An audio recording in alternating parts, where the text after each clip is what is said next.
نحمده ونصلي على رسوله الكريم أما بعد فأعوذ بالله من الشيطان الرجيم بسم الله الرحمن الرحيم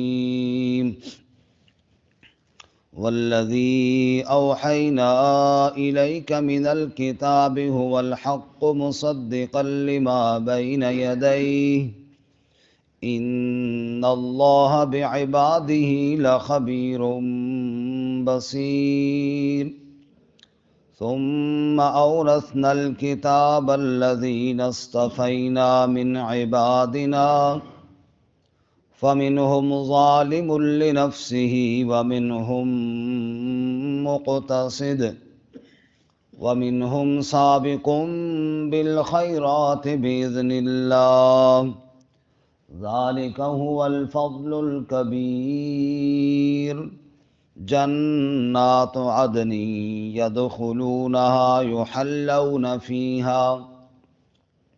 يحلون فيها من أساور من ذهب ولؤلؤا ولباسهم فيها حرير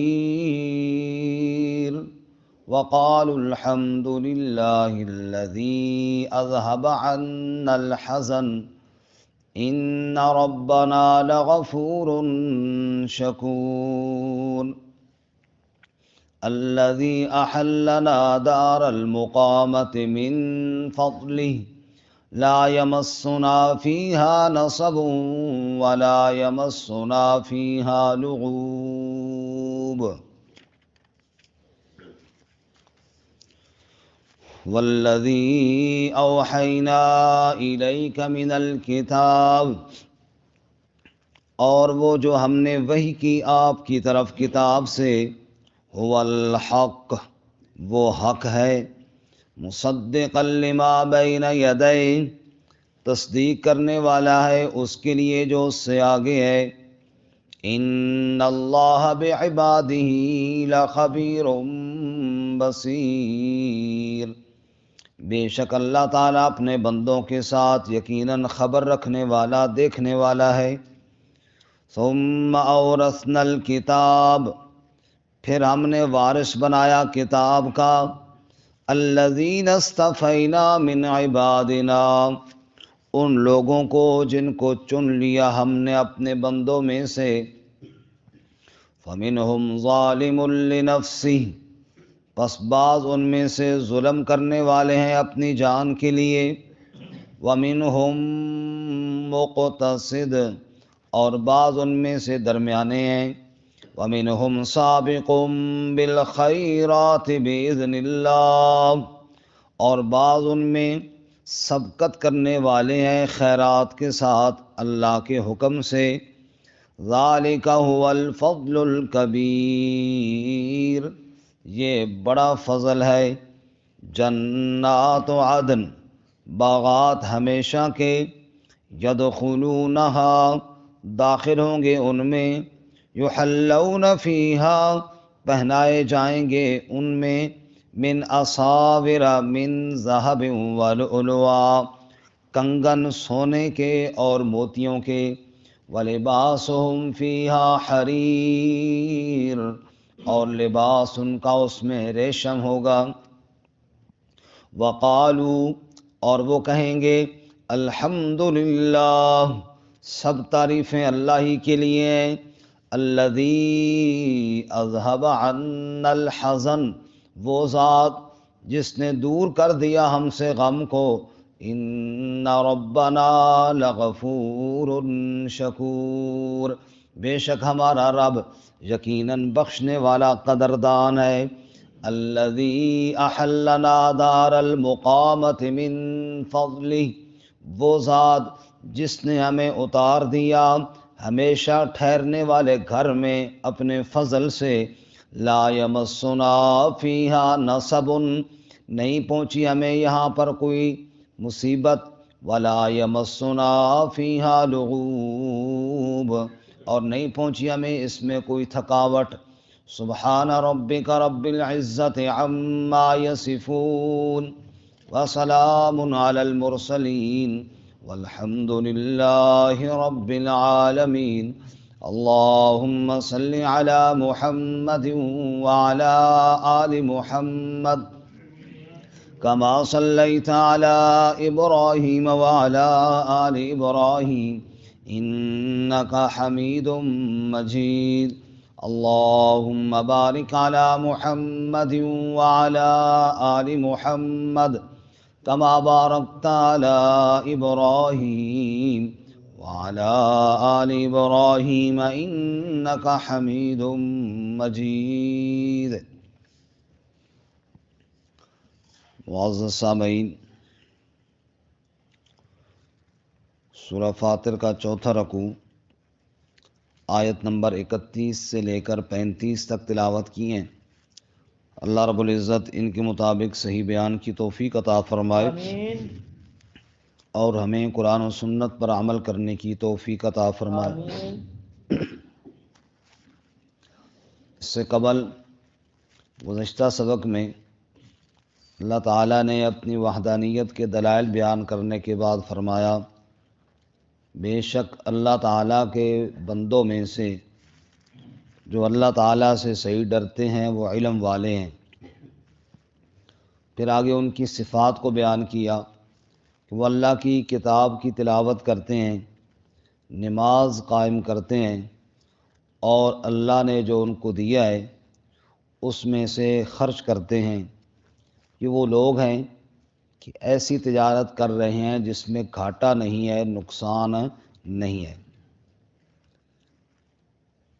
تو چونکہ کتاب الہی کا بیان ہوا تو آج کا سبق بھی عظمت کتاب الہی یعنی قرآن مجید کی صداقت اور قرآن مجید کی فضیلت اور عظمت سے متعلق ہے۔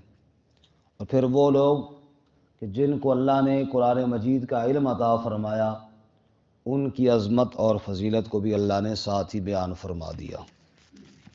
ارشاد فرمایا، والذی اوحینا الیک من الکتاب، وہ جو ہم نے آپ کی طرف وحی کی ہے نا کتاب، هو الحق، وہ حق ہے، وہ سچ ہے، وہ من جانب اللہ ہے، وہ رب کا کلام ہے، مصدقا لما بین یدیہ، جو تصدیق کرنے والی ہے ان کتابوں کے لیے جو اس سے پہلے گزر گئیں، تورات، انجیل، زبور وغیرہ جو پہلے اللہ کی طرف سے کتابیں آئی ہیں۔ قرآن مجید ان میں سے کسی کتاب کا انکار نہیں کرتا، بلکہ قرآن کریم ان تمام آسمانی کتابوں کی تصدیق کرتا ہے۔ ان اللہ بعبادہ لخبیر بصیر، بے شک اللہ تعالیٰ اپنے بندوں کے لیے خبر رکھنے والا ہے، دیکھنے والا ہے۔ اب رسول اللہ صلی اللہ علیہ وسلم پر اللہ تعالیٰ نے کتاب نازل فرمائی اور آپ صلی اللہ علیہ وسلم کو اپنے کلام کے لیے اللہ نے چنا۔ اب حضور اقدس صلی اللہ علیہ وسلم کے بعد آج تک اور انشاءاللہ آگے قیامت تک یہ اللہ کی کتاب کا علم تو آگے چلتا رہے گا اور چل رہا ہے اور چلتا رہے گا۔ اللہ فرماتے ہیں جس جس کو ہم نے اپنی کتاب کا علم عطا فرمایا اس کو ہم نے اپنے سارے بندوں میں سے چن لیا ہے، وہ ہمارا چنا ہوا ہے۔ ہمارے نبی صلی اللہ علیہ وسلم کا ایک لقب ہے مصطفیٰ صلی اللہ علیہ وسلم، محمد مصطفیٰ صلی اللہ علیہ وسلم۔ مصطفیٰ کا کیا معنی؟ چنا ہوا۔ اور وہی لفظ اللہ نے یہاں دیکھیں جی، ثم اورثنا الکتاب الذین اصطفینا من عبادنا، آپ صلی اللہ علیہ وسلم کو مصطفیٰ بنایا، سارے انبیاء سے چن کر اللہ نے قرآن عطا فرمایا، اور پھر قیامت تک جس کو قرآن کا علم عطا کیا اس کو بھی مصطفیٰ بنایا، باقی لوگوں سے چن کر، باقی لوگوں سے چن کر، وہ بھی چنا ہوا ہے جس کو اللہ تعالیٰ نے اپنی کتاب کا علم عطا فرمایا۔ اسی لیے حضرت سیدنا علی المرتضیٰ رضی اللہ تعالیٰ عنہ فرماتے ہیں، ان کا ایک قول ہے، رضینا قسمت الجبار فینا لنا علم وللجہال مال ہم اپنے رب کی تقسیم پر بڑے خوش ہیں، اس نے ہمیں قرآن کا علم عطا فرمایا ہے اور باقی لوگوں کو مال دیا ہے، اگرچہ ہمیں مال اتنا نہیں دیا لیکن قرآن کا علم دیا ہے۔ فَإِنَّ الْمَالَ سَتُدْفَنُ عَنْ قَرِيبٍ وَإِنَّ الْعِلْمَ بَاقٍ لَا يَزَالُ، کیونکہ مال آج نہیں تو کل ختم ہو جانے والا ہے اور علم تو ہمیشہ ہمیشہ رہنے والا ہے۔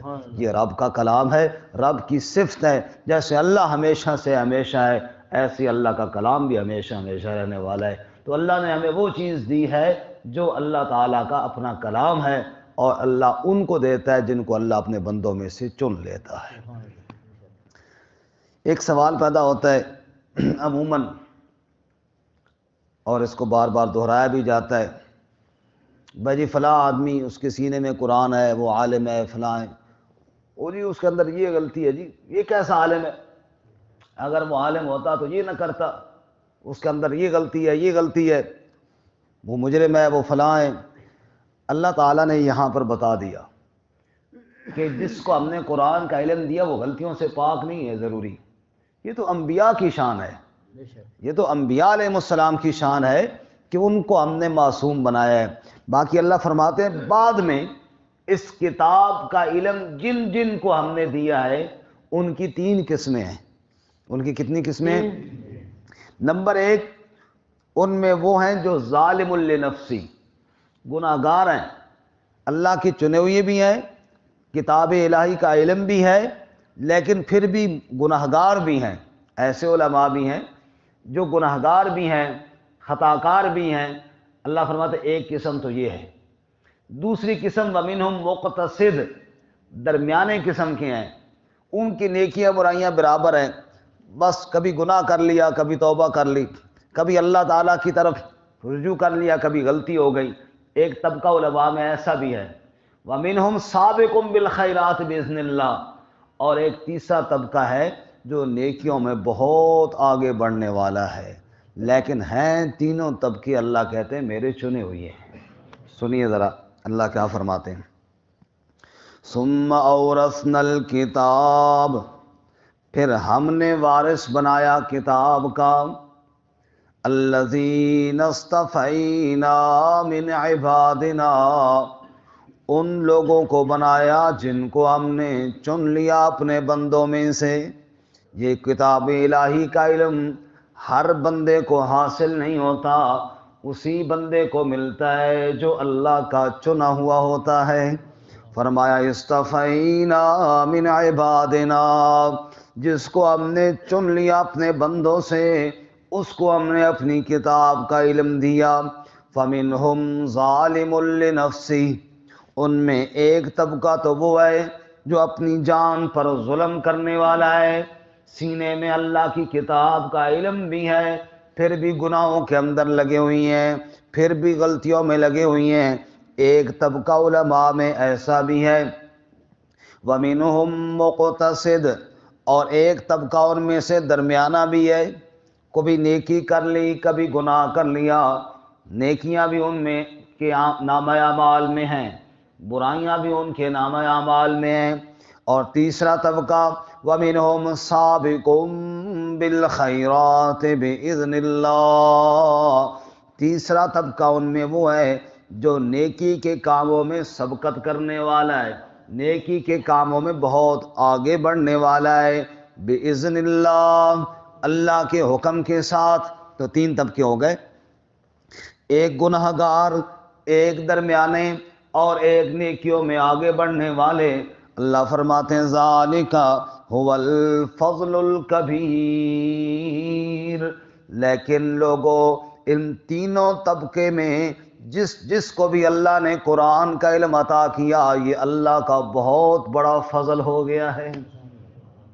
اللہ کا کیا ہو گیا جی؟ فضل ہو گیا۔ مولوی کی تعریف ہے سبحان اللہ کو نہیں کرنا، وہی تو قرآن میں ہے نا جی، کسی مولوی نے تو نہیں کی ہے نا، یہ تعریف کس نے کی ہے؟ اللہ تعالیٰ نے کی ہے۔ سب کہو سبحان اللہ۔ ذالک هو الفضل الکبیر، یہ بہت بڑا فضل ہے، بہت بڑا فضل ہے، اور اس فضل کو اللہ کے فضل کو کوئی چھین نہیں سکتا۔ یہ مقام اللہ نے دیا ہے، ان وارثان علوم نبوت کو جن کو اللہ نے اپنی کتاب کا علم عطا فرمایا۔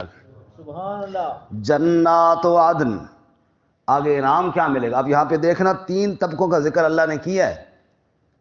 اس میں ایک بات یہ سمجھ میں آئی کہ یہ اس نظر سے علماء کو نہیں دیکھنا چاہیے جس نظر سے ہم معصوم انبیاء کو سمجھتے ہیں۔ بھئی علماء میں غلطیاں قرآن کہتا ہے کہ ہیں، فَمِنْهُمْ ظَالِمٌ لِلنَّفْسِ، معصوم تو اللہ کے نبی ہیں، ان کی سیرت میں آپ کو کوئی داغ نظر نہیں آئے گا، انبیاء کی سیرت میں کوئی دھبا نظر نہیں آئے گا، وہ سفید چادر سے زیادہ اجلی اور ستھری ان کی سیرت ہوتی ہے۔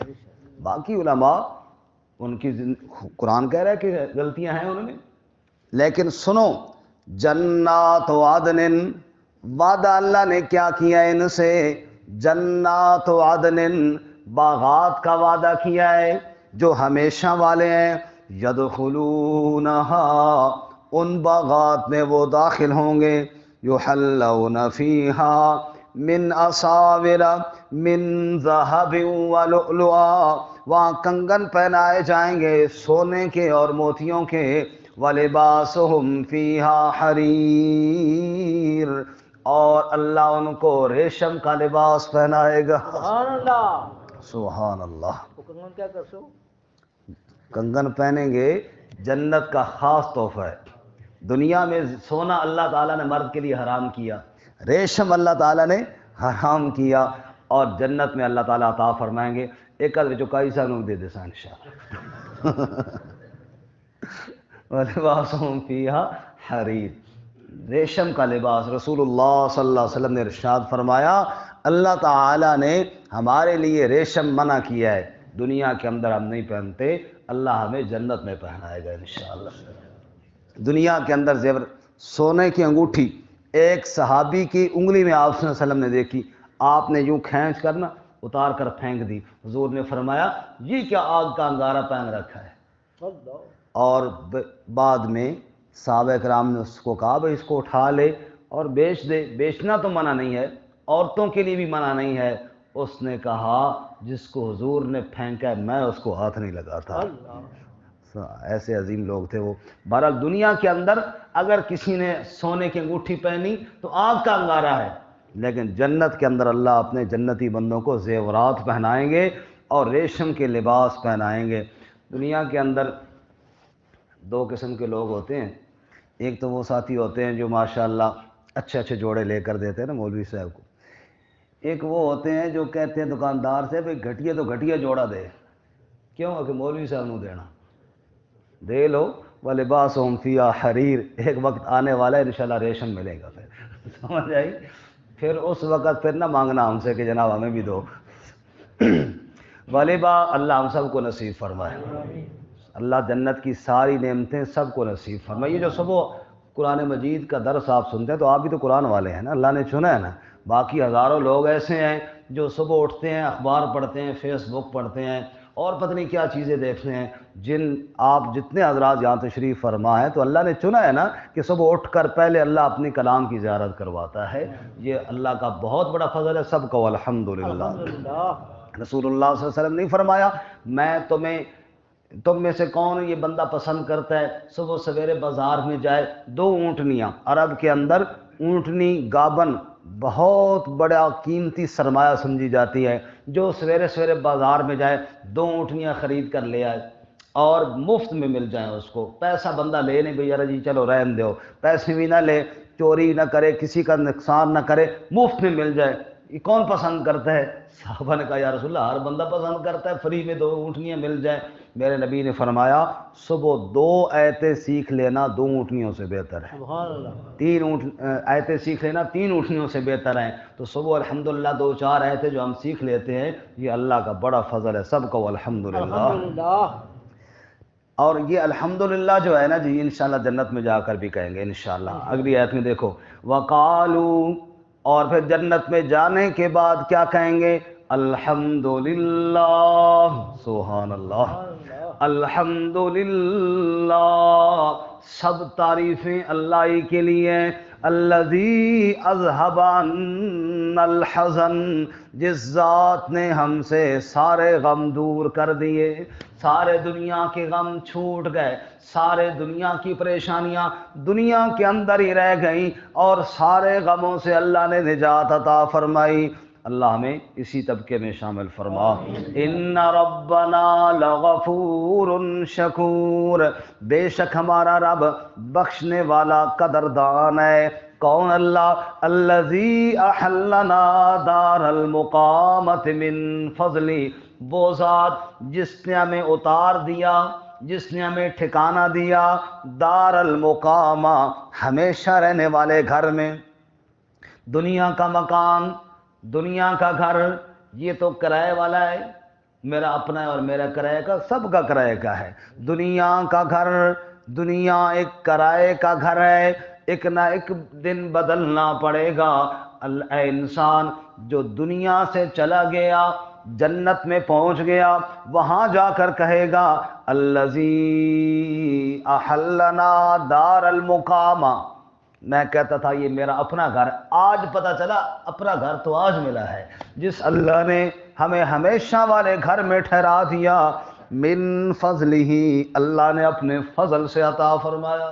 کوئی یہ نہیں کہے گا کہ میرے علم کی وجہ سے، میرے جناب فلاں عمل کی وجہ سے، نہیں، من فضلہ، اللہ نے اپنے فضل سے عطا فرمایا۔ پر علم ملا تو بھی اللہ کے فضل سے ملا، عمل کی توفیق ملی تو بھی اللہ کے فضل سے ملی، خاتمہ ایمان پر نصیب ہوا تو بھی اللہ کے فضل سے، اور آج جنت ملی تو بھی کس کے فضل سے؟ اللہ کے فضل سے۔ لا یمسنا فیہا نصب، یہاں پر کوئی رنج نہیں، کوئی تکلیف نہیں، کوئی پریشانی نہیں۔ ولا یمسنا فیہا لغوب، کوئی اس میں تھکاوٹ کوئی نہیں، نہ کوئی پریشانیاں تو ساری گئی، دنیا کے اندر ہی رہ گئی۔ اللہ تعالیٰ نے سکھ کا گھر عطا فرمایا، امن کا گھر عطا فرمایا، اور اپنی رضا کا گھر عطا فرمایا۔ اللہ تعالیٰ ہم سب کو نصیب فرمائے۔ وآخر دعوانا ان الحمد للہ۔